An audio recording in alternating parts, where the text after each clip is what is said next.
2024 లేదా 25లో డిగ్రీ లేదా బీటెక్ చదివారా? సాఫ్ట్వేర్ జాబ్ కోసం ఎదురు చూస్తున్నారా? అయితే కోడ్ జ్ఞాన్ 100 డేస్ కోర్సులో చేరండి, జాబ్ సాధించండి. నమస్తే ప్రదీప్ జోషి గారు. శ్రీమాత్రే నమః. ధనత్రయోదశి, ఆశ్వీజ మాసం, కార్తీక మాసం, ఈ పర్వదినాలలో వచ్చే ఈ రోజుకున్న ప్రత్యేకత ఏంటి? ఈ మాసాంతం మనం ఆధ్యాత్మిక మాసంగా భావిస్తూ ఉంటుంటాం. అమ్మవారికి దగ్గరగా ఉంటుంది. ప్రతి ఇల్లు కూడా ధూపదీప నైవేద్యాలతో అలంకరణతో ఉంటుంది. చాలా పాజిటివ్ ఎనర్జీ కూడా ఉంటుంది. ప్రతి ఒక్కళ్ళు అడిగేది ఏంటంటే, ఈ రోజుల్లో వచ్చే ధనత్రయోదశి తీసుకున్న ఇంపార్టెన్స్ ఏంటి, ఎటువంటి ఇంపాక్ట్ని ఇస్తూ ఉంటుంది, అసలు ఈరోజు ఏం చేయాలి, దీనికి సంబంధించిన పూర్తి వివరణ ఏంటి? శ్రీ గురుభ్యో నమః. శ్రీమాత్రే నమః.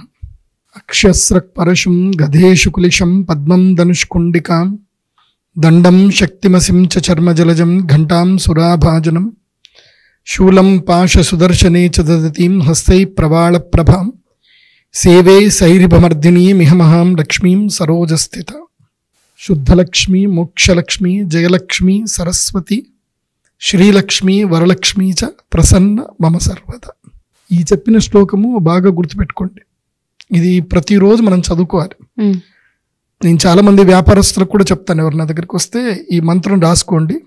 మీరు రోజు వెళ్ళి మీ ఆఫీస్ చైర్లో కూర్చోగానే, అంటే మీ ఏదైతే కౌంటర్ మీద కూర్చోగానే ఆ కౌంటర్కి చాలా మంది అగరబత్తి చూపిస్తారు. చూపించేసి అందులోపల డబ్బులు పెట్టుకుంటారు. ఇవాళ మంచి ఎరగాలని అమ్మవారి దండం పెట్టుకుంటారు.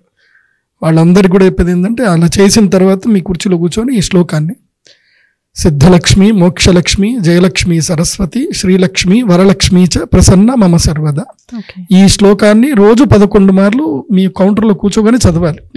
11, 21 మార్లు. వ్యాపారం చేసే ప్రతి ఒక్కరు కూడా అలా తప్పకుండా చదివి ఒక 11 రూపాయలు అమ్మవారి కోసం తీసి పక్కన పెట్టేసేయాలి. అంటే ఆ రోజు ఫస్ట్ బోణి ఎవరు చేశారు అంటే అమ్మవారు చేశారు అన్న ఫీలింగ్తో ఒక 11 రూపాయలు, ఒక 21 రూపాయలు, మీ శక్తి కొలది 116 రూపాయలు అలా తీసి పక్కన పెట్టేసి ఆ రోజు కౌంటర్ స్టార్ట్ చేశారనుకోండి, పని సూపర్గా జరుగుతుంది. ఈ వ్యాపారంలో చాలా ట్రిక్స్ ఉంటాయి.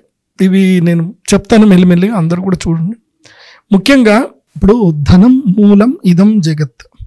ఇప్పుడున్నటువంటి కలికాలంలో ఏంటంటే ధనమే. ధనము ఉంటేనే ఏదైనా మనం సాధించగలుగుతాం.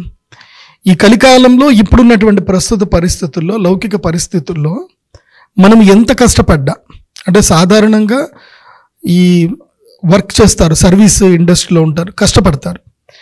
ఎంత కష్టపడ్డా, అంటే శాలరీస్ కోసం పనిచేసే వాళ్ళు ఎంత కష్టపడ్డా వాళ్ళ జీతం తీసుకుంటారు తప్ప వాళ్ళ జీవితంలో వాళ్ళకి అదృష్టం రావడం కష్టం.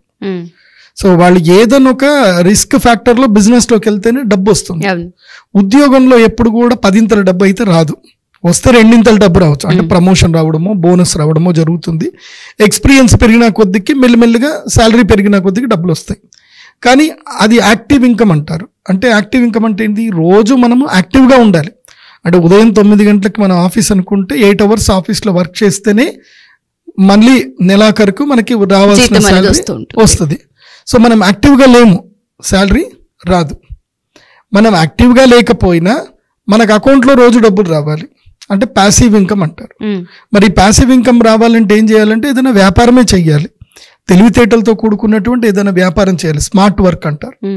ఏదైనా స్మార్ట్ బిజినెస్ చేస్తే డైలీ నీ అకౌంట్లో డబ్బులు పడతా ఉంటాయి. లేదా పెద్ద పెట్టుబడి తీసుకుంటూ రియల్ ఎస్టేట్లో పెట్టుబడి పెట్టడము, లేకపోతే స్టాక్ మార్కెటో, లేకపోతే బంగారం పైన ఎక్కడైతే డబ్బులు ఈజీగా రొటేషన్ అవుతాయో అక్కడ తెలివిగా రొటేషన్ బిజినెస్ చేయాలి. ఇప్పుడు నా దగ్గర ఒక 5 ఏళ్ల క్రితం ఒక క్లయింట్ వచ్చాడు. బెంగళూరు నుంచి, మదనపల్లి దగ్గర ఉంటాడు పిల్లాడు.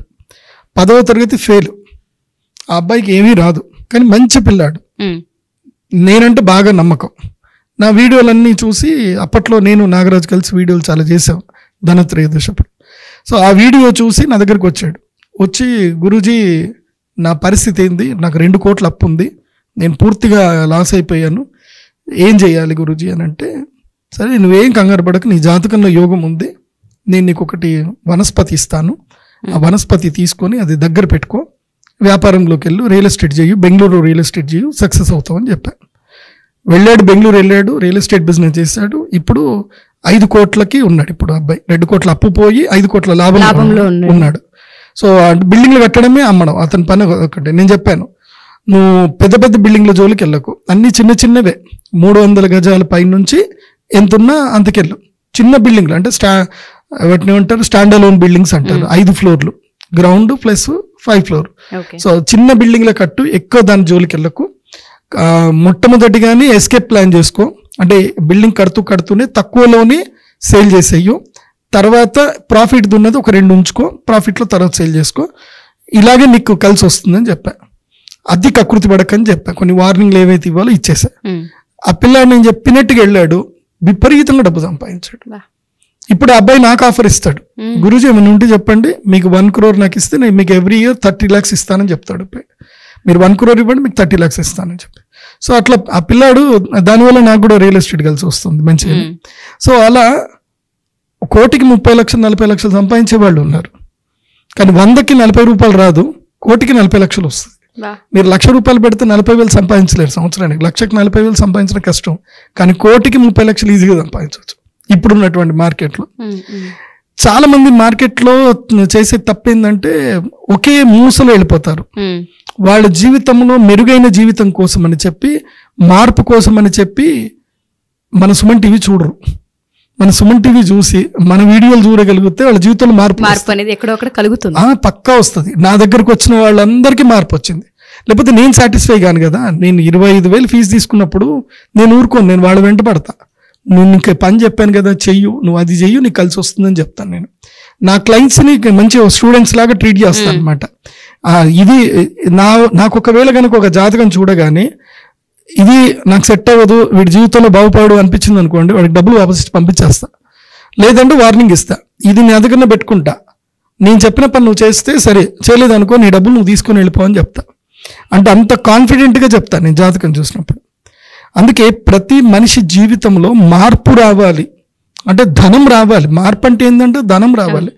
డబ్బు వస్తే మనం ఏదైనా చేయవచ్చు, డబ్బుతో మనం ఏదైనా కొనుక్కోవచ్చు, ఏదైనా చేయొచ్చు. ఒక ప్రాణం తప్ప డబ్బుతో అన్నీ తీసుకోవచ్చు. ఇప్పుడున్న కాలంలో మనకి ప్రతిరోజు పని చేయడానికి లేబరు దొరుకుతారు, బట్టలు ఉతకడానికి పని మనుషులు దొరుకుతారు, ఇండ్లు మొత్తం చేయడానికి దొరుకుతారు, నీకు డ్రైవర్లు దొరుకుతారు. నువ్వు డబ్బు ఎంత ఖర్చు పెడితే నీకు అంత లగ్జరీ నీ లైఫ్ దొరుకుతుంది, అంత లగ్జరీ దొరుకుతుంది, అంత కంఫర్ట్ దొరుకుతుంది, అంత ప్రశాంతంగా కూడా ఉండొచ్చు. కానీ డబ్బుకి ప్రశాంతతకు మాత్రం సంబంధం లేదు, అది మాత్రం కూడా చెప్తున్నాను. ఎందుకోసం అంటే నేను చాలా మంది క్లయింట్స్ చూస్తాను, ప్రశాంతత అనేటువంటిది నీ వే ఆఫ్ థింకింగ్లో ఉంటుంది, డబ్బు అనేటువంటిది నీ వే ఆఫ్ పర్సెప్షన్లో ఉంటుంది. అంటే నువ్వు మార్కెట్ని ఎలా గ్రహిస్తున్నావు, ఎలా చూస్తున్నావు అనే దాని మీద ఉంటుంది. కాబట్టి ఈ నేచర్లో డబ్బు సంపాదించడానికి ఎవరైతే ధనమును ఆకర్షిస్తారో ఆ ధనాన్ని ఆకర్షించే వ్యక్తులకు 2 రోజులు నేచర్ కేటాయించింది. అది మనకి ఋషులు చెప్పారు. ఆ 2 రోజులు ఏంటంటే అక్షయ తృతీయ, ధనత్రయోదశి. అక్షయ తృతీయ రోజు నువ్వు ఎంతైనా దానం చెయ్యు, నువ్వు చేసిన దానానికి 10 రెట్లు నీకు నేచర్ ఇచ్చేస్తుంది, తిరిగి ఇచ్చేస్తుంది. ఇది నేను 100% నాకు ప్రూవెన్ అయింది. నేను నాగరాజు కలిసి వీడియో 2019లో చేసేటప్పుడు మేము సహస్ర కుంభాభిషేకం అక్షయ తృతీయ రోజు చేశాం. అక్షయ తృతీయ రోజు నేను సహస్ర కుంభాభిషేకానికి నేను అమ్మవారి దేవాలయం గురించి నేను ఖర్చు పెట్టింది 10 లక్షలు, నాకు అమ్మవారు తిరిగి ఇచ్చింది 50 లక్షలు. సో నాకు అమ్మవారు 10 రెట్లు ఇచ్చేసింది, నాకు అక్కడ డౌట్ లేదు. కాబట్టి నేను మీకు చెప్పేది ఏంటంటే అక్షయ తృతీయ దానం చేస్తే మనకు డబ్బులు వస్తాయి. ధనత్రయోదశి నువ్వు యాగం చెయ్యు, శ్రీచక్రాన్ని ప్రసాదంగా తీసుకో, నీకు ధనం వచ్చేస్తుంది. ఒక లేడీ ఉన్నారు, ఆవిడ ఇక్కడ మేడ్చల్ దగ్గరనే ఇక్కడ ఉంటారు. ఆవిడకి అసలు ఇల్లు కట్టుకోవాలనేది ఒక చిన్న ఆశ ఆమెకి. అంటే ఆ జీవితకాలంలో ఒక గ్రౌండ్ ఫ్లోర్ కట్టుకున్నా చాలు నా జీవితానికి, సొంతింటి కల ఆమె జీవిత ఆశయం. సో ఆల్రెడీ 2 పిల్లలు ఉన్నారు, వాళ్ళు ఇద్దరు ఉద్యోగమే చేస్తారు. ఈ ఉద్యోగంతో ఇల్లు ఎక్కడ కట్టుకుంటామని కంగారులో ఉన్న ఆవిడ 2019లోనూ 21లోనూ వచ్చారు. అప్పుడు రాజ్యశ్యామల యాగం చేశాం. వచ్చిన తర్వాత 3 ఏళ్ల లోపల ఆమెకి ఓవర్సీస్ ఎడ్యుకేషనల్ బిజినెస్లోకి వెళ్ళిపోయింది. 3 ఇళ్ళు కట్టింది ఆమె. 3 సంవత్సరాల్లో 3 ఇళ్ళు కట్టింది. ప్రతి ఇంటి నుంచి, అన్ని ఇంట్లో నుంచి ఆమెకి రెంట్ ఇన్కమ్ 3 లక్షల పైన రెంట్ ఇన్కమ్ వస్తుంది ఆమెకి. ఆమె చిన్న ఇల్లు కట్టుకుందాం అనుకునేది 3 ఇళ్ళు కట్టింది ఆవిడ. సో ఆవిడ వచ్చి చెప్తే నాకు చాలా సంతోషం అనిపించింది, ఎస్ నా క్లయింట్ బాగుపడ్డారు అని. తోట పని చేసుకున్న వ్యక్తి అన్నవరం దగ్గర ఉంటాడు, పిల్లవాడు తోట పని చేసుకుంటాడు, అతనికి అసలు ల్యాండ్ లేదు, ఏం లేదు. అలాంటి పిల్లాడు చక్కగా 300 గజాల్లో మంచి ఇల్లు కట్టుకున్నాడు. 10 సెంట్ల స్థలం తీసుకొని అందులో 6 సెంట్లలో ఇల్లు కట్టుకున్నాడు. ఇలా అందరికీ మేలు జరిగింది. అర్థమైందనంటే వాళ్ళు ధనత్రయోదశి రోజు సాధన చేశారు. జీవితకాలం ఎందుకోసం అంటే ఇప్పుడున్నటువంటి కలికాల పరిస్థితుల్లో మనం జీవితకాల సాధన చేయలేం. రోజు ఉదయాన్నే కూర్చొని గంట సేపు యజ్ఞము, గంట సేపు జపాలు మన వల్ల కాదు. ఎందుకోసం అంటే మనం చంచల స్వభావంలో ఉంటాం. ఈ సినిమాలు కానివ్వండి, సీరియల్స్ కానివ్వండి, ఇంకా బయట ప్రపంచం కానివ్వండి, అట్రాక్షన్స్ ఎక్కువైపోవడం వల్ల మనము అమ్మవారికి డైలీ పూజలో మనం టైం స్పెండ్ చేయలేం.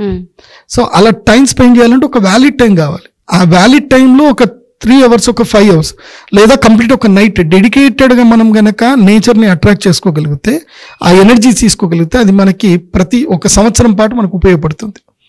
అదే ధనత్రయోదశి. ఏం చేయాలి సార్ అసలు ఆ రోజు? ధనత్రయోదశి రోజున లక్ష్మీ కుబేర సంపుటి అనేటువంటి యంత్రం ఉంటుంది. ఆ యంత్రం చాలా ప్రత్యేకంగా అథర్వణ వేదం నుంచి తీసుకొని డిరైవ్ చేసినటువంటి శ్లోకాలతోటి మేము తయారు చేస్తాం. ఆ ఒక లక్ష్మీ కుబేర సంపుటి యంత్రం నా దగ్గరనే ఉంటుంది. దాని పేటెంట్ రైట్స్ కూడా నా దగ్గరనే ఉన్నాయి. 100% దాని పేటెంట్ రైట్స్ మొత్తం నావే. సో ఆ లక్ష్మీ కుబేర సంపుటి యంత్రం మేము తయారు చేస్తాము. ఆ యంత్రాన్ని ప్రసాదంగా తీసుకొని అమ్మవారి యొక్క దివ్య మంత్రాలు ఉంటాయి. ఆ దివ్య మంత్రాలు తోటి యజ్ఞం చేయాలి. ఇప్ప పువ్వుతో అమ్మవారికి యాగం చేయాలి, హవిస్సు నివేదన చేయాలి, దానితో కుబేర మంత్రం సంపుటి చేయాలి.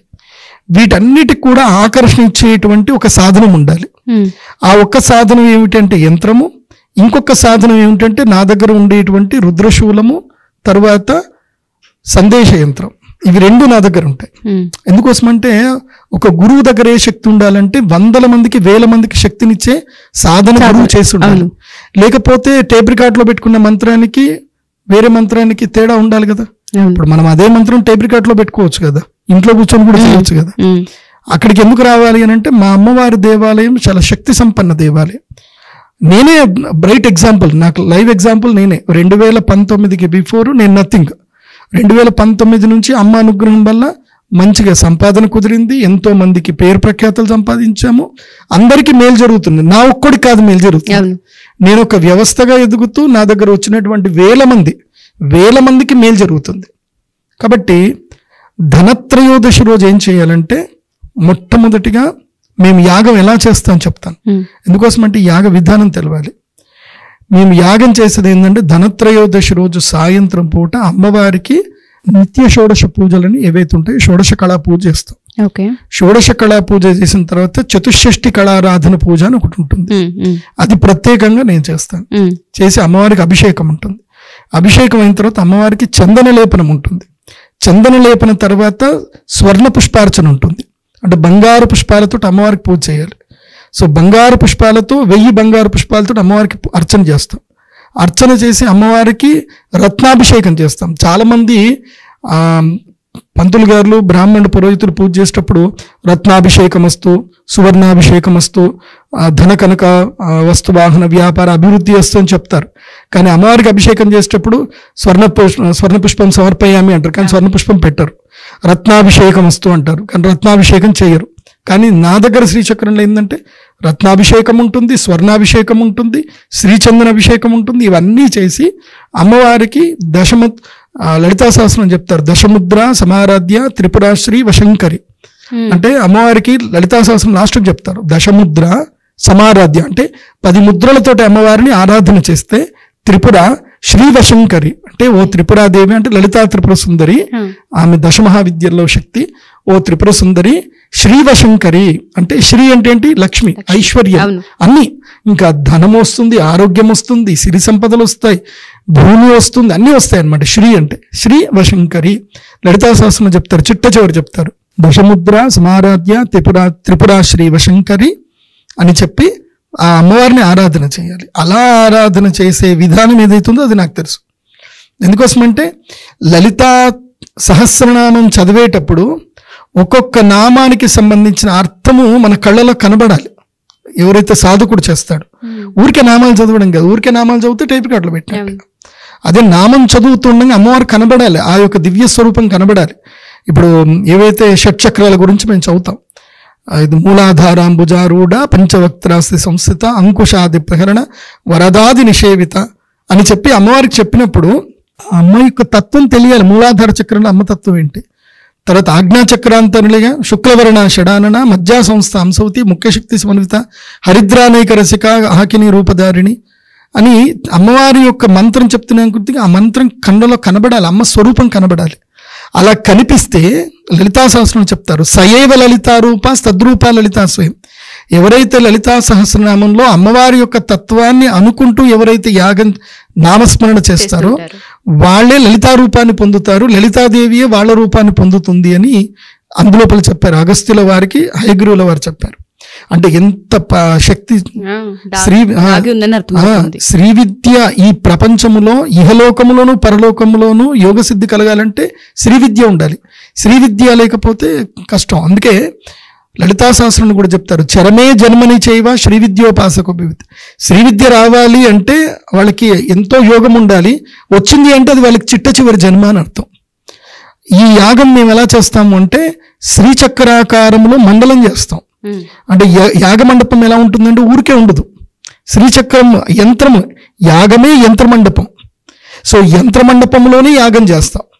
అంటే మామూలుగా అందరూ 4 ఇటుకలు పెట్టేసి చేస్తారు, మాదట్లు ఉండదు. ధనత్రయోదశి ప్రత్యేకం, ధనత్రయోదశి ప్రత్యేకం. యాగమండపము ఎవరు యాగం చేసినా యంత్రమండపంలోనే యాగం చేయాలి. అంటే యాగమే యంత్రంలాగా ఉంటుంది. అలా అద్భుతంగా శ్రీచక్ర యంత్రం తయారు చేసి ఆ శ్రీచక్ర యంత్రానికి 32 దళములు అంటారు. అంటే 32 దళాలు పెట్టి ఆ 32 దళాల్లో యజ్ఞం చేయిస్తాను. అంటే శ్రీచక్రం యొక్క శక్తి, శ్రీచక్రంలోనే కూర్చొని యంత్రంలోనే కూర్చొని ఆ పెటల్స్లో దళము లోపలనే యాగం చేయాలి. అలా మహాద్భుతమైనటువంటిది యాగం. ఆ యాగము చేసేటప్పుడు ఏంటంటే మీరు అగ్ని ప్రస్థానం అని విన్నారా? దేంట్లో విన్నారు? ఈ వర్డ్ విన్నాను, ఏదో బాహుబలి మూవీలో విన్నారు కదా, అగ్ని ప్రస్థానం అని. ఆ అగ్ని ప్రస్థానం చేయాలి. ఈ అగ్ని ప్రస్థానము చేసేటప్పుడు అమ్మవారిని నెత్తి మీద పెట్టుకొని అమ్మవారి యొక్క దీపం, అక్కడ దీపం వెలిగించి రాజశ్యామల అమ్మవారిని అగ్ని ప్రస్థానంలో పెట్టుకొని నేను తిరుగుతాను, యాగమండపం చుట్టూ తిరుగుతాను. ఆ అగ్ని ప్రస్థానంలో అమ్మవారిని ఆ దీపకాంతిలో ఎవరైతే దర్శనం చేసుకుంటారో, ఆ అగ్ని ప్రస్థానంలో ఎవరైతే నాతో పాటు నడుస్తారో వాళ్ళకి శత్రుబాధ విముక్తి అయిపోతుంది, వాళ్ళకు ఉన్న సమస్యలు మొత్తం పోతాయి, నాతో పాటు నడుస్తే చాలు. సో అలా అగ్ని ప్రస్థానంలో నడిచి అగ్ని ప్రస్థానంలో నుంచి అగ్ని స్వీకరించి దాని ద్వారా యజ్ఞం ప్రారంభం చేస్తాం.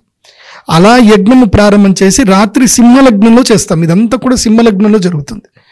ధనత్రయోదశి సింహలగ్నంలో ఎవరైతే గనక యాగం చేస్తారో వాళ్ళ జీవితంలో ఇంకా తిరుగుండదు. వాళ్ళ జీవితంలో కష్టము, దరిద్రము, బాధలు అనేటివి రావి. ఇంకా స్పెషల్లీ ఆర్థిక ఇబ్బందులు అని చెప్పొచ్చు. మెయిన్ ఫినాన్షియల్ కలికాలంలో కావాల్సింది ఏంది?